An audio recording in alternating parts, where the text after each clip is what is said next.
ومن يضلل فلا هادي له ونشهد أن لا إله إلا الله وحده لا شريك له ونشهد أن سيدنا ونبينا ومولانا محمدا عبده ورسوله أرسله بالحق بشيرا ونذيرا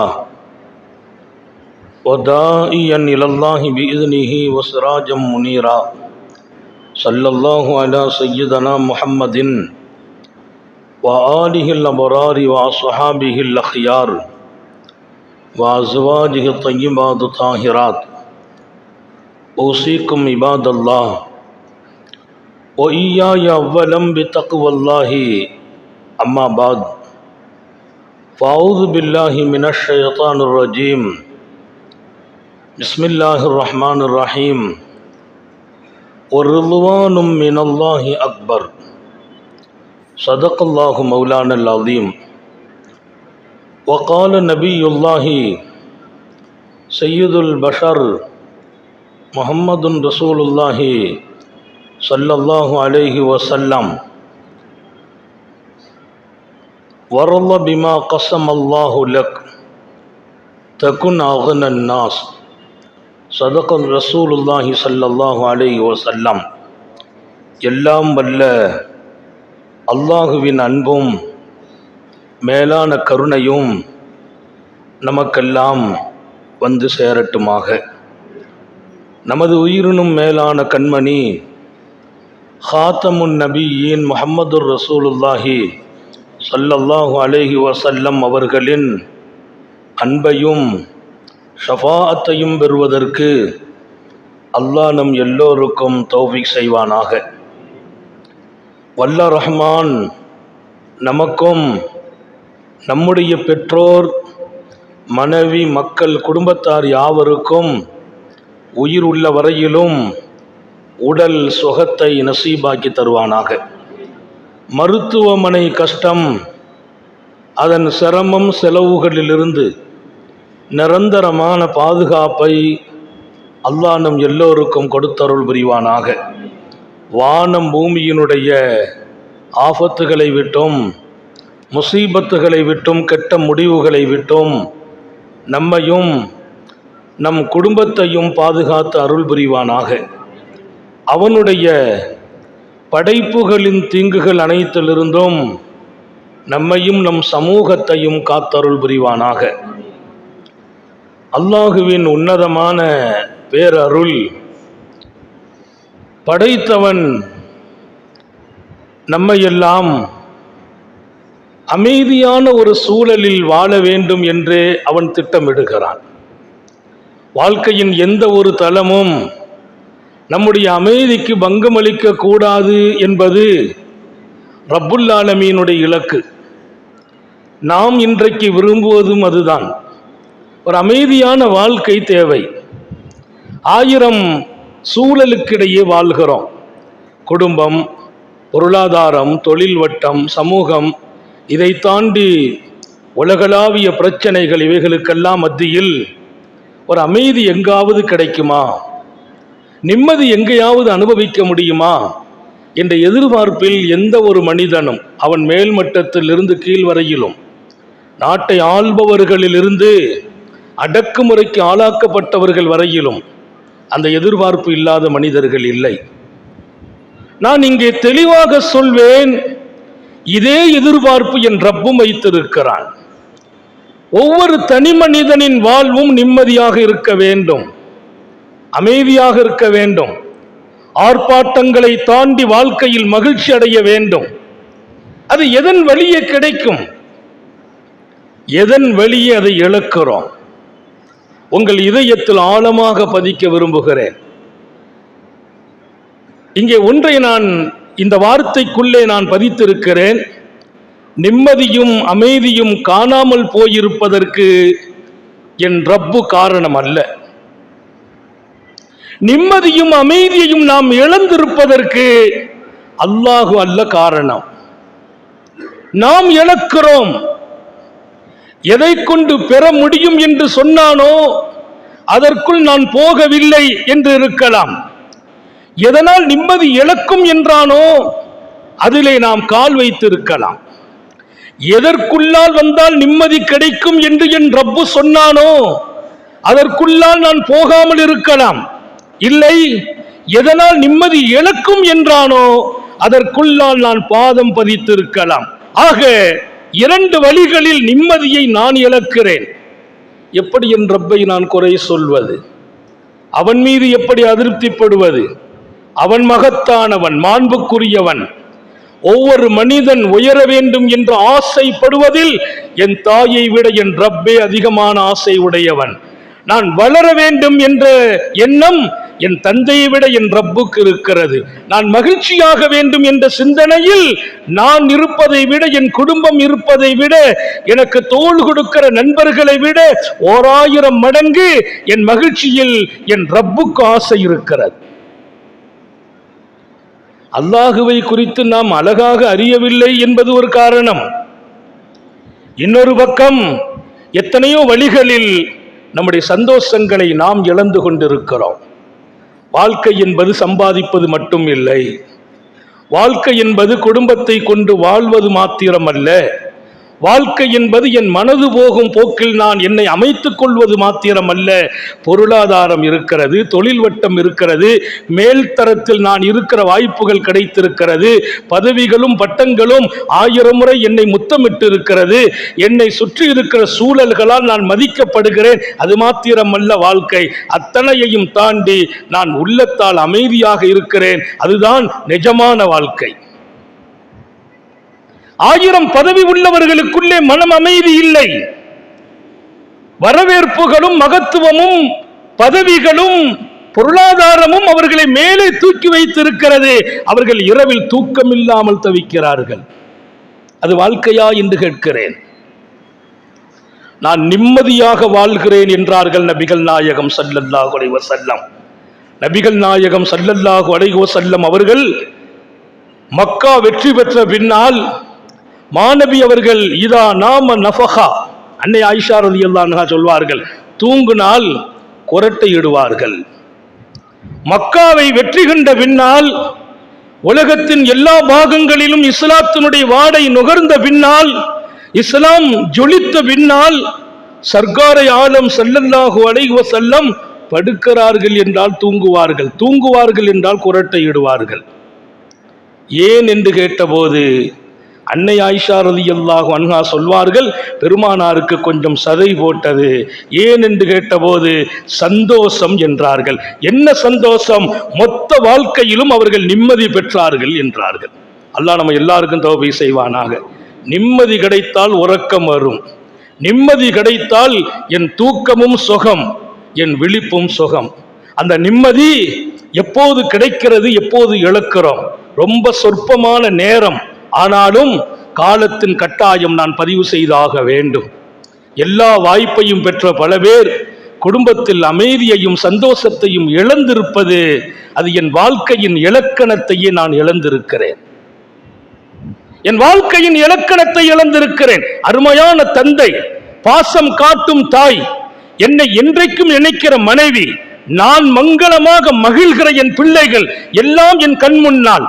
என்னை வார்த்தெடுத்த தாய் இருக்கிறாள், என்னை தூக்கி சுமந்த தந்தை இருக்கிறார், என்னை அரவணைக்கிற மனைவி இருக்கிறாள், நான் பார்த்து மகிழ்கிற பிள்ளைகள் இருக்கிறார்கள். ஆனால் என் உள்ளம் எங்கோ பரிதவித்துக் கொண்டிருக்கிறது. இது வாழ்க்கை இல்லை, இது சரியான இலக்கும் அல்ல. இதை என் ரப்பு விரும்பவும் இல்லை. உத்தம நபி ஸல்லல்லாஹு அலைஹி வஸல்லம் இப்படி நான் வாழ்வதற்கு வருவதற்கு அல்லாஹ் அவர்களை நபியாக அனுப்பல்ல. பெருமானார் ஸல்லல்லாஹு அலைஹி வஸல்லம் தக்பீர் தொழுகையில எங்க கெட்டணும், எங்க குனியணும், எப்படி தூங்கணும், எப்படி சாப்பிடணும் என்பதற்கு மட்டும் அந்த வழிகாட்டியா இல்லை. மிகப்பெரிய உயர்வான இலக்கோடு வந்திருக்கிறார்கள். ஒமா அர்ஸல்நாக இல்லா ரஹ்மத்தல் லில் ஆலமீன். ஒவ்வொரு தனி மனிதனின் நிம்மதியும் பெருமானாரின் இலக்கு. நான் அருளாளன் என்கிறார்கள், அன்பாளன் என்கிறார்கள். ஒரு சாபி வந்து சொன்னார், நான் ராத்திரி தூங்க போயிட்டு தூக்கம் இல்லைன்னார். ராத்திரி தூக்கம் எனக்கு போயிட்டுன்னார். கவலைப்பட்டாங்க காரூணிய சீலர். ராத்திரி தூக்கம் போயிட்டா? என்னப்பா சொல்ற? தூக்கம் உடல் ஆரோக்கியம் என்று அல்லாஹ் குர்ஆன்ல சொல்கிறான். வஜஅல்னா நௌமக்கும் சுபாதா, உடல் ஆரோக்கியத்திற்கு தூக்கத்தை கொடுத்தோம். இன்னைக்கு நார்வே உலகத்தினுடைய அந்த பாகத்தை நீங்கள் பார்த்தால் அந்த மக்கள் நல்லா உழைக்கிறாங்க, சம்பாதிக்கிறாங்க, ஆனால் தூக்கம் குறைவு. பகல் 21 மணி நேரம், நார்வே நாட்டில் பகல் 21 மணி நேரம், இரவு 3 மணி நேரம். ராத்திரி தூக்கம் ரொம்ப கம்மியா இருக்குது. பகல்ல தூங்குனாலும் இரவு தூக்கத்துக்கு சமமான தூக்கம் கிடையாது. லிபாசாங்கிறான், இரவு அவ்வளவு அமைதியாக்கினோம்ங்கிறான். நீ படுப்பதற்கு போதுவாக ஆக்கினோம், உன் விரிப்பாகவே இரவை ஆக்கினோம் என்கிறான் அல்லாஹ். ராத்திரி தூக்கம் இழப்பதை விட சோதனை ஒண்ணும் இல்லை. அல்லாஹ் நிறைவான ஞாமத்தை எல்லா இடத்திலும் நசீபாக்கி தருவானா. அவன் கொடுத்தாதான் தூங்க முடியும், நான் நினைச்சா தூங்க முடியாது. அவன் விரும்பினாதான் எழுந்திருக்க முடியும், நான் அலார வச்சதுனால மட்டும் எழுந்திருக்க முடியாது. என்னை உறங்க வைப்பவனும் விழிக்க வைப்பவனும் அவனே. இதை யாரும் மறுக்க முடியுமா? இல்லை. எத்தனை அலாரம் அடித்தாலும் நம்ம அந்த அலாரத்தில் ஓங்கி ஒரு அடி அடிப்போம், அது அமைதியாகிடும், நம்ம தூங்கிடுவோம். எழுந்திரிச்சு பார்த்தா சஹர் நேரம் முடிஞ்சிடும். எத்தனை சஹரில் விழிக்காமல் உறங்கி அலாரம் தோத்து போய்விட்டது என்று சொன்ன நண்பர்கள் எனக்கு முன்னால் காட்சி அளிக்கிறார்கள். நார்வே 21 மணி நேரம் பகல், 3 மணி நேரம் இரவு, நல்ல உழைக்கிறார்கள், பொருளாதாரத்தில் மேம்பட்டு இருக்கிறார்கள். ஆனால் அவர்களின் உடல்வில் சோர்வு காணப்படுகிறது என்று உலக அளவில் அவர்கள் குறித்து எழுதப்படும். என்ன தூக்கம் குறைவுங்கிறதுனால. சர்க்காரை ஆலம் சுந்தர நபிகள் ஸல்லல்லாஹு அலைஹி வஸல்லம் தர்பாரில் வந்தவர் சொன்னார், மா நிம்து லைலா யா ரசூலல்லாஹ், ராத்திரி தூக்கம் போயிட்டு தூங்கல. என்னப்பான்னு கேட்டாங்க. தேல் கடிச்சிட்டுனாங்க. அடாடாடா, என்ன காரியம் செய்தப்பா? ராத்திரி படுக்கும்போது அஊது பி கலிமாத்தில்லாஹி தாம்மாத்தி குல்லிஹா மின் ஷர்ரி மா ஹலக், அல்லாஹ் படைத்த அனைத்து படைப்புகளின் தீங்கிலிருந்தும் நான் பாதுகாப்பு தேடுகிறேன் என்று ஒரு வார்த்தையை பாதுகாப்பாக ஆக்கிட்டு நீ படுத்திருந்தா தேல் என்னப்பா, எந்த விஷச்சந்து உன்னை பாதிக்காதுன்னாங்க. ரஹ்மத் அவங்க அன்பாளர். நான் பிறந்த ஊருக்கும் அவர்கள்தான் நபி, அவர்கள்தான் அருளாளர், என் மீது அன்பு காட்டுபவர்கள்.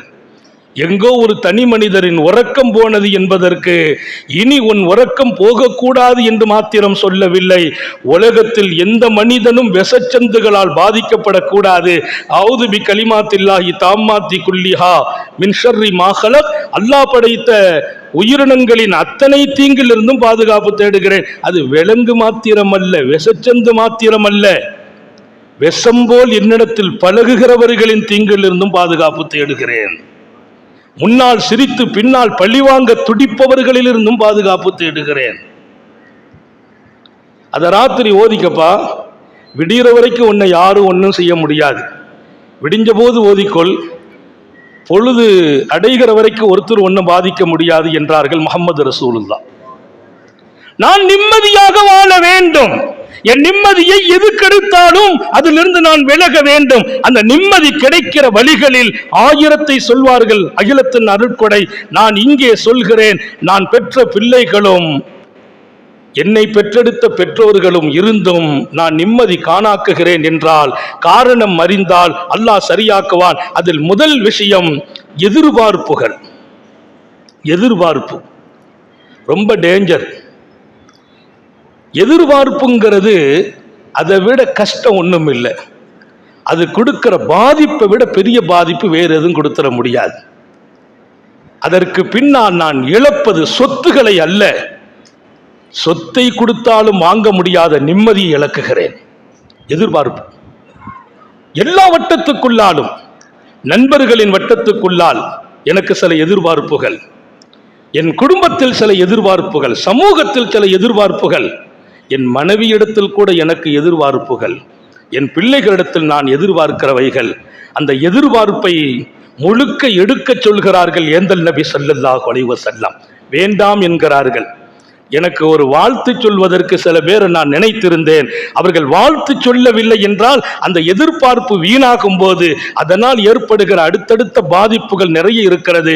நேரத்தை பொறுத்து ஞாபகப்படுத்துவேன். என் நண்பன் எனக்கு வாழ்த்து சொல்லலையே, பிறந்த நாளாச்சே, நான் எதிர்பார்க்கிறேன், அது கிடைக்கலங்கிற போது ரொம்ப தவிக்கிறேன். என் மனைவி இடத்தில் எதிர்பார்த்தேன், அது கிடைக்கல. என் தாயை எதிர்பார்த்தேன், கிடைக்கல. என் தந்தை இடத்தில் எதிர்பார்த்தேன், கிடைக்கவில்லை.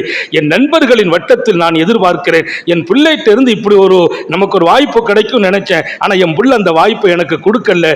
இந்த எதிர்பார்ப்பெல்லாம் நான் வைத்து கிடைக்காத போது ஏற்படுகிற மிகப்பெரிய சோதனை உன் மனதுக்கு கிடைத்த அமைதியை காணாக்குகிறார். ரசூல் ஸல்லல்லாஹு அலைஹி வஸல்லம் எதிர்பார்ப்பு வேண்டான்னாங்க. யாரிடத்திலும் எதிர்பார்க்க கூடாது. அவங்க நமக்கு ஒரு வாழ்த்து சொல்லணும், ஏன் எதிர்பார்க்கிறாய்? அவங்க தருவாங்கன்னு நினைச்சா ஏன் எதிர்பார்க்கிறாய்? மக்களிடத்திலிருந்து முற்றிலுமாக நிராசையாகு என்கிறார்கள் நபிகள் நாயகம். நீ நிம்மதியாக வேண்டுமா? மக்களால் நேசிக்கப்பட வேண்டுமா? நிராசை. நண்பர்கிட்ட எதிர்பார்க்காது. என் கஷ்ட காலத்தில் அவன் கை கொடுப்பான்னு நினைச்ச, விட்டுட்டானே. நான் சிரமப்படுகிற போது என் அண்ணன் எனக்கு ஹெல்ப் பண்ணுவான்னு நினைச்சேன். எதற்கு நினைக்கிறாய்? வேண்டாம். நண்பர்கள் வட்டத்தில் எதிர்பார்ப்பை நிறுத்துங்கள். சொந்த உறவுகளோடு எதிர்பார்ப்பை நிறுத்துங்கள். இரத்த உறவோடு கூட எதிர்பார்ப்பு வேண்டாம். என்னோடு ஒன்றாக பயணிக்கிற என் மனைவியிடத்தில் கூட நான் எதிர்பார்ப்பை குறைக்க வேண்டும். எதிர்பார்ப்பு என்பது நான் அதை உள்வாங்கி வெளியாக்கி அதன் பின்பலன் கிடைக்கவில்லை என்றால் டோட்டல் அமைதியை காணாக்குகிறேன், நிம்மதி இழக்குகிறேன். நிம்மதி இழக்கிற வகையை உண்டாக்குற எந்த ஒன்றும் கூடாது. அந்த எதிர்பார்ப்பு கிடைக்கலன்னா டென்ஷன் வரும், கோபம் வரும், சில நேரங்களில் பழிவாங்கும் சிந்தனையும் ஏற்படும். நம்ம நினைப்பு அவங்க செய்யல, இல்ல ஏதாவது ஒரு பண்ணணும். பழிவாங்கும் தன்மை, முற்றிலுமாக கோபம், இதனுடைய வெளிப்பாடு நான் எதிர்பார்த்தது கிடைக்கலங்கிற போது. நம்ம நல்லது செய்வோம், அவங்க பிரதிபலன் செய்யணும்னு எதிர்பார்க்காதே. நாங்க ஸல்லல்லாஹு அலைஹி வஸல்லம், நீ கொடுக்க வேண்டும், அன்றே மறந்து விடு.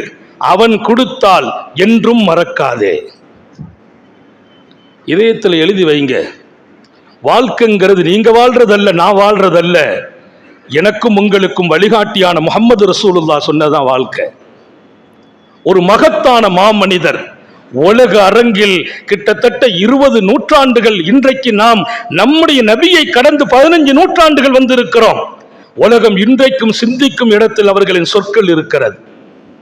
இன்றைக்கும் சிந்திக்கிறது உலகம். நீ யாருக்கு உபகாரம் செய்தாலும் அன்றே மறந்து விடு. உனக்கு பிறர் செய்த உபகாரத்தை மௌத்து வரைக்கும் மறக்க கூடாது. இன்னும் சொல்ல போனா மௌத்துக்கு பின்னாலையும் மறக்காதேன்னாங்க. நாளைக்கு மறுமையில் அவன் தேவைப்பட்டு நிற்பான். அல்லாஹ்ட்ட சொல்வாரான் இந்த மூமின், யா அல்லாஹ், அதோ ஒருத்தன் நரகத்தில் கஷ்டப்படுறான், அவனை உள்ள கொண்டு வந்துடுறேன். ஏன்பா, நான் அன்னைக்கு கொஞ்சம் கஷ்டப்பட்டேன், எனக்கு கொஞ்சம் ஹெல்ப் பண்ணான், தாகமா இருக்குன்னு தண்ணி கொடுத்தான், எனக்கு அவன் தண்ணி கொடுத்தான் இல்லையா, அதற்கு நான் நன்றி செலுத்தணுமே, நீ அவனை சொர்க்கத்துக்கு கொண்டு வாம்பானா. அல்லாஹ் சந்தோஷப்படுவான். நாங்க ஸல்லல்லாஹு அலைஹி வஸல்லம், அல்லாஹ் சந்தோஷப்படுறான், அவனை சொர்க்கத்துக்கு கூட்டு வாங்குறான். ஏன்? இங்கேயும் நீ நன்றியோடு இருக்கணும்னு நினைக்கிற பாரு. எனக்கு உலகத்தில் நான் துன்பப்பட்ட போது துணை நின்றானே, அவன் நரகம் போகிறான், போகக்கூடாது என்று அடியான் அல்லாஹ்ட்ட பேசுவாங்கிறாங்க ஸல்லல்லாஹு அலைஹி வஸல்லம். என்ன சொல்வார்கள்? பிறர் உனக்கு செய்த உபகாரத்தை மறுமையில கூட மறக்க கூடாது. நீ யாருக்கு உபகாரம் செய்தால் அன்னைக்கே மறந்து. அப்படின்னா என்ன அர்த்தம்? அவன் இருந்து பிரதி எதிர்பார்க்காதுங்கிறாங்க. நீ எதிர்பார்த்தா ஆபத்தானது. தல்ஹத் இப்னு அப்துர் ரஹ்மான் இப்னு அவ்ஃப் ரலியல்லாஹு அன்ஹு குறைஷிகளில் கொடைவல்லல் என்று வரலாற்றால் ஜொலிக்கிறார்கள்.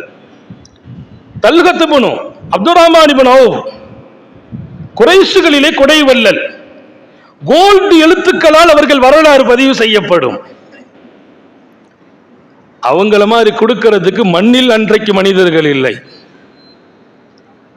அவங்க சொந்த பந்தம் பூரா இவங்க நல்லா இருக்கிற போது கூட்டம் கூட்டமா வந்து நிற்பாங்க.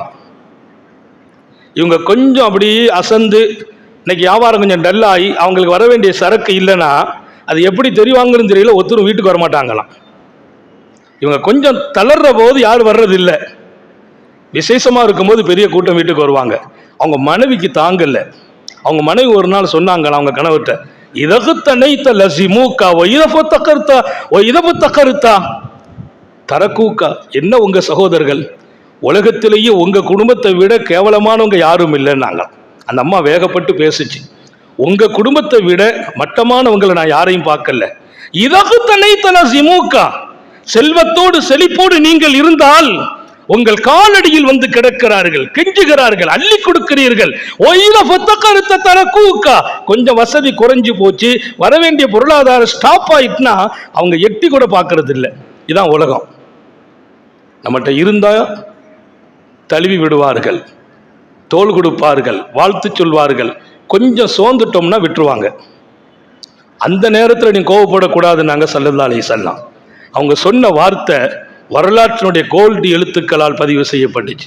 அவங்க சொன்னாங்களாம், சுபஹானல்லாஹ், மனைவிட்ட என்னம்மா சொல்ற, என் சமூகத்தை விட கேவலமான சமூகம் இல்லைங்கிற. இல்லம்மா, அவங்கள மாதிரி சங்கையான சமூகமே இல்லைன்னா, என் உறவை விட சங்கையான மனிதர்கள் மண்ணில் இல்லை. ஏன் தெரியுமா? அவங்க நான் வசதியா இருந்தா எங்கிட்ட வர்றாங்கன்னு சொன்னில, உண்மைதான். அவங்களுக்கு தெரியும் நம்ம வசதியா இருக்கணும், இப்பதான் போய் வாங்கணும், நம்முடைய சந்தோஷத்துல பங்கெடுக்க வர்றாங்க. நம்ம கொஞ்சம் சோர்ந்து போயிட்டோம் ஏன், அப்ப அவங்க வர்றது இல்லை. ஏன்னா இனியும் நம்ம சிரமம் கொடுக்க வேண்டாம்னு வராம இருக்கிறாங்க. அந்த பார்வையை பாருங்க. நான் வளமாக இருக்கிற போது வருகிறார்கள். ஏன் தெரியுமா? நல்லா இருக்கிறாங்களே, நாமளும் சந்தோஷத்துல பங்கெடுக்கணும்னு வர்றாங்க. அவங்க வாங்கிட்டு போறதுக்கு வர்றாங்க. இவங்க பார்த்த அந்த பார்வை, நான் கொஞ்சம் தோய்ந்து விழும்போது வர்றது இல்லை. ஏன் தெரியுமா? கஷ்டத்தில் இருக்கும்போது நம்ம போய் சிரமம் கொடுக்க வேண்டாமே நினைக்கிறாங்க, அதனால வரல. அல்லாஹ் அந்த பார்வையை நமக்கு நசீபாக்குவானாக. ஏன் அந்த வார்த்தை தெரியுமா? நம்ம கஷ்டப்படும் போது வராம போயிட்டாங்களே, எவ்வளவு கொடுத்தோம் நினைச்சீங்கன்னா அந்த எதிர்பார்ப்பு உங்களை சங்கடப்படுத்திடும், நிம்மதியை குலைச்சிரும். அப்போதும் நான் நிம்மதியாக இருக்கிறேன் என்கிறார் சையதுனா தல்ஹா ரலியல்லாஹு அன்ஹு. நான் கொடுத்து கொடுத்து என் கரம் சிவந்தது, அந்த மனிதர்கள் நான் வீழ்ந்த போது வரவில்லையே, அப்போதும் நான் நிம்மதியாக இருந்தேன். காரணம், அவர்கள் வராததால் அவங்கள்ட்ட இருந்து வரணும்னு எதிர்பார்ப்பு எனக்கு இல்லை. அல்லாஹ் தௌஃபீக் செய்வானாக. அப்போ முதல் விஷயம் எதிர்பார்ப்பு கூடாது. ரெண்டாவது மிக முக்கியம், நமக்கு இருப்பதை கொண்டு பொருந்தி கொள்ளணும், இருக்கிறத பொருந்திக்கிடணும். இல்லாத ஒன்றை நீங்க ஆசைப்படக்கூடாது. எனக்கு ஒரு மனைவி அமைஞ்சிருக்காங்கன்னா அவங்கள பொருந்திக்கிடணும். அந்த மாதிரி அமைஞ்சா நல்லா இருக்குமேன்னு இப்போ பேசுறதா? கல்யாணம் முடிச்சு 25 வருஷம் ஆச்சு. ஒருத்தர் சொன்னார், அதற்கு நான் அந்த பொண்ணை நிக்கா செய்யணும்னு நினைச்சேன், இருந்திருந்து இந்த அம்மா வந்து மாட்டிக்கிட்டேங்கிறார். எப்போ? 25 இயர்ஸுக்கு பின்னால 25 ஆண்டுகள் இந்த மனைவியை நிம்மதிப்படுத்தி இருப்பாயா? இந்த மனைவியை கொண்டு நீ திருப்தி கொண்டு இருப்பாயா? பிள்ளைகளை முடிச்சு நிக்காக செய்து குழந்தைகளுக்கு நிக்கா செய்த பின்னாலே வரல பிமா கசம் அல்லாஹு லக், அல்லாஹ் உனக்கு கொடுத்ததை பொருந்திக்கொள். தக்குன் அகுனன்னாஸ், பெருமானார் சொன்ன அந்த வார்த்தைக்கு நான் கடைசியில் பதில் சொல்றேன். எதை கொடுத்தாலும் அதை பொருந்திக் கொள்றது, எது இருக்கோ அதை பொருந்திக்கிடணும். அல்லாஹ் நிறைய வசதிகளை கொடுத்திருக்கான். இன்னும் கொஞ்சம் வாய்ப்பு இருந்தா நல்லா இருக்குமே நினைத்தால் இருக்கிற வசதி நிம்மதி இழக்க வச்சிடும். அல்லாஹ் இன்னைக்கு ஒரு வீட்டை கொடுத்திருக்கான், அதை பொருந்திக்கங்க. இன்னும் ஒரு வீடு வந்தா நல்லா இருக்குமே நீங்க நினைக்கும் போதுதான் நீங்க தவறு பண்றீங்க, சந்தோஷத்தை இழக்கிறீங்க. இருப்பதுதான் எனக்கு அவன் விரும்பியது, இல்லாதது நான் விரும்புவது. அவன் விரும்பியது எனக்கு ஆரோக்கியம், நான் விரும்புவது எனக்கு டேஞ்சர். அல்லாஹ் விரும்பினதை நீ ஏத்துக்கிட்டன்னா நீ விரும்புறத அவன் கொடுப்பான். அல்லாஹ் கொடுத்ததை நீ ஏத்துக்கிடல, நீ விரும்பியதும் கிடைக்காதுங்கிறாங்க. அவன் கொடுத்ததை பொருந்தலைன்னா, அவன் கொடுத்ததை பொருந்திக்கிட்டோம்னா வாழ்க்கை எங்கோ உயர்ந்துரும். யூனுஸ் அலைஹிஸ்ஸலாமும் ஜிப்ரீல் அலைஹிஸ்ஸலாமும் ரொம்ப நெருக்கமாக இருப்பாங்க. அல்லாஹ்வினுடைய மலக்கு அவங்க யூனுஸ் நபியோடு ரொம்ப அரவணைப்பு, அடிக்கடி வந்து சந்திக்கிறது. ஒரு தடவை யூனுஸ் அலைஹிஸ்ஸலாம் கேட்டாங்க ஜிப்ரீல் அலைஹிஸ்ஸலாத்திட்ட, நான் ரொம்ப நாளாக ஒரு ஆசை வச்சிருக்கிறேன், அதை நீங்கள் நிறைவேற்றணும். ஓகேன்னாங்க. என்ன ஆசைன்னு கேட்டாங்க. இந்த மண்ணில் மிகச்சிறந்த அல்லாஹ் தேர்ந்தெடுத்த ஒரு வணக்கசாலியை நான் பார்க்கணும். அல்லாஹ்வே தேர்வு செய்த ஒரு வணக்கசாலி, சராசரி வணக்கசாலிலாம் இல்லை, அபதன் நாஸ். இந்த மண்ணில் அல்லாஹ் இவர் தான் நான் தேர்ந்தெடுத்த ஆளுன்னு சொல்லணும். வாங்கன்னு கூட்டு போனாங்களாம். கூட போறாங்க.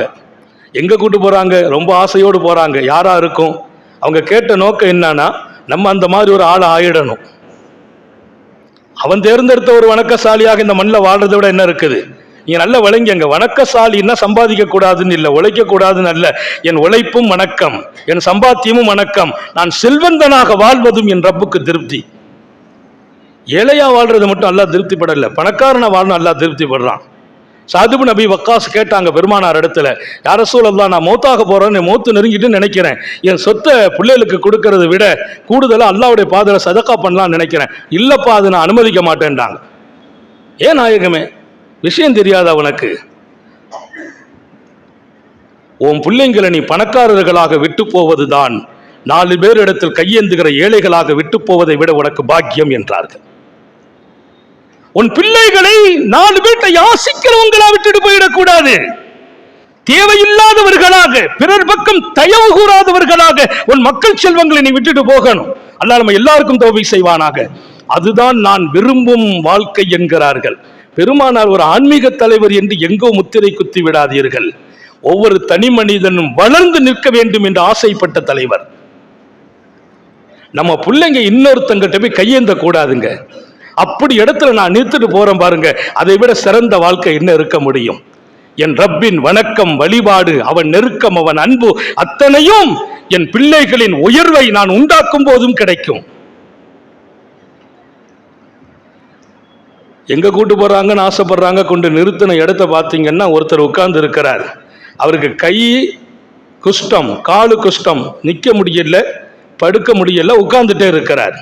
கிட்ட போனா நிக்கிற ஆளு தெரியல, கண் பார்வை இல்லை, கண் பார்வை இல்லை, 2 கையும் செயல் இல்லை, கால் செயல் இல்லை. இங்கே கொண்டு நிறுத்திவிட்டு சொன்னார், யூனுஸ், இதா அரத்த அன் தந்துர இலா ஆபத்தின் நாஸ் ஃபந்துர். அல்லாஹ்வுக்கு பிரியமான உலகத்திலேயே சிறந்த வணக்கசாலி இவரை பார்த்துக்கான்னாங்க. யூனுஸ் நபி சொன்னாங்களா, நான் நினைச்சேன் ஒரு பெரிய ராத்திரி பூரா நின்று தொழுகிற ஆளு, பகலெல்லாம் நோன்பு வைக்கிற ஆளை காட்டுவீங்கன்னு நினைச்சேன். அவர் அப்படி ஆளு தான்பான்னாங்க. ராத்திரி பூரா நின்று தொழுத மனுஷன், பகல் பூரா நோன்பு வச்ச மனுஷன், அல்லாஹ்வுக்காக வாழ்ந்த மனுஷன். இப்போ இவர் தான் அல்லாஹ் என்னுடைய வணக்கசாலின்னா. அவர்கிட்ட கேளு. அவர்கிட்ட கேட்டால் அவர் சொன்னார், உங்களுக்கு கண்ணு போயிட்டு கால் இல்லையே, கை இல்லையே, வாங்க நது மாக்கா, நாங்களும் சேர்ந்து துவா செய்கிறோன்னு சொன்னாங்களாம் ஜிப்ரீல். அவங்க சொன்னாங்களா, உங்களுக்கு தெரியாதா, அன்னைக்கு காலை கொடுத்து சந்தோஷப்பட்டான் அல்ல, கையை கொடுத்து சந்தோஷப்பட்டான் அல்ல, கண்ணை கொடுத்து சந்தோஷப்பட்டான் அல்ல, நான் நின்று தொழுதேன், உட்கார்ந்து வாழ்ந்தேன், எல்லாம் செய்தேன். இன்னைக்கு என் ரப்பு கண்ணை எடுத்தும் இப்படி நான் இருக்க சந்தோஷப்படுகிறான், காலை எடுத்தான், கையை எடுத்தான், இப்ப நான் எப்படி இருக்கிறேன்னு அவன் பார்க்கிறான். என் ரப்புன சொல்லிடுங்க, இப்போதும் நான் சந்தோஷமாக இருக்கிறேன் என்று சொல்லுங்க. கொடுத்தவன் எடுத்தான், கொடுக்கும் போது பொருந்தி கொண்டேன், எடுக்கும் போதும் பொருந்தி கொண்டேன். இப்ப எனக்கு ஏன் எடுத்தேன் நான் கேட்க விரும்பல, ஏன் கொடுத்தேன் நான் கேட்கல. அவன் கொடுத்த போது மகிழ்ச்சி இருந்தது, எடுக்கும் போதும் நிம்மதி இருக்கிறது. ஆழமாக பதித்து நிறைவு பெறுகிறேன். வாழ்க்கை என்பது எப்படிப்பட்ட வாழ்க்கை? அமைதிதான் வாழ்க்கை, நிம்மதிதான் வாழ்க்கை. எனக்கு 1000 வாழ்வாதாரம் இருந்தாலும், அழகான மனைவி இருந்தாலும், அங்கீகாரமான பிள்ளைகள் இருந்தாலும், கண்குளிர்ச்சியான பெற்றோர்கள் இருந்தாலும், நான் நிம்மதி இழக்கிறேன் என்றால் வாழ்க்கையில் நீங்கள் ஏமாறுகிறீர்கள், உங்களையே நீங்கள் ஏமாற்றுகிறீர்கள். சம்பாதியுங்கள், கடல் கடந்தும் கோடிக்கு மேல் கோடி சம்பாதியுங்கள். எங்கே நிம்மதி இழக்குமோ அங்கே நிற்காதீர்கள். ஆசைப்படாதீர்கள், எதிர்பார்ப்பு வேண்டாம், கொடுத்ததற்கு மேல் ஆசை வேண்டாம். அவன் கொடுத்ததை பொருந்தி கொள்ளுங்கள். அதன் பரக்கத் என்ன தெரியுமா? இன்னும் கொடுத்து கொண்டே இருப்பான். அவன் கொடுத்ததை பொருந்தவில்லை என்றால் என்ன வாழ்க்கை? தக்குன் அகுனன்னாஸ், நான் கொடுத்ததை நீ பொருந்திக்கொள், உலகத்தில் தேவையற்ற மனிதனாக உன்னை மாறச் செய்வேன் என்கிறான் அல்லாஹ். என் பெருமான் சொன்னார்கள், தக்குன், நீ ஆகுவாய் அகுனன்னாஸ், யார்ட்டையும் தேவையாகாத மனிதன் நீ. பெருமக்கள் எழுதுவாங்க, எல்லாரும் உங்ககிட்ட வந்து கேட்கிற இடத்துல அல்லாஹ் உன்னை நிறுத்திடுவான். எப்போ? அவன் கொடுத்ததை நீ ஏற்றுக்கொண்டால், பொருந்தி கொண்டால்.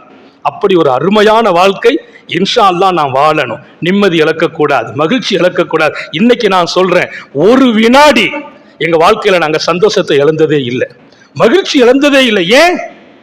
எல்லா வகையான நியாமத்தையும் அடைய முடிந்தது எப்போது?